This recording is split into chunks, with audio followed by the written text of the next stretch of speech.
The Middle East has always been the world's powder keg, an endless theater of war with no final curtain.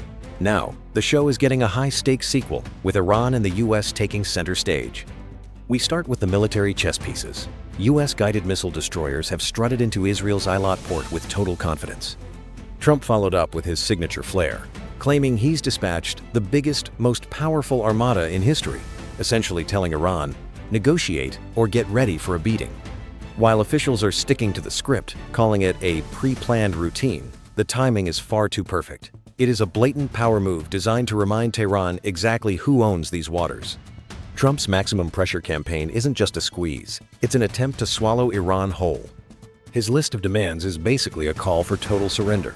Iran must permanently scrap its nuclear and missile programs, ditch its proxies in Lebanon and Yemen, and most shockingly, formally recognize its arch-nemesis, Israel. For the clerical regime, this is equivalent to spiritual treason, which is why Tehran is screaming political bullying. Of course, every intervention needs a noble excuse. Publicly, Washington is championing human rights and standing up for the Iranian protesters. But insiders see the real game plan, copy-pasting the recent success in Venezuela. Just weeks ago, US forces snatched President Maduro and effectively took control of his oil fields. Now Trump seems addicted to this regime decapitation strategy. At the end of the day, it's about the oil and the Strait of Hormuz bringing global energy pricing back under the thumb of Daddy America. However, this century-defining gamble has the neighbors terrified. Turkey is panicking like a cat on a hot tin roof. A collapsed Iran means a tidal wave of refugees and emboldened Kurdish separatists right at their door. China is even more furious.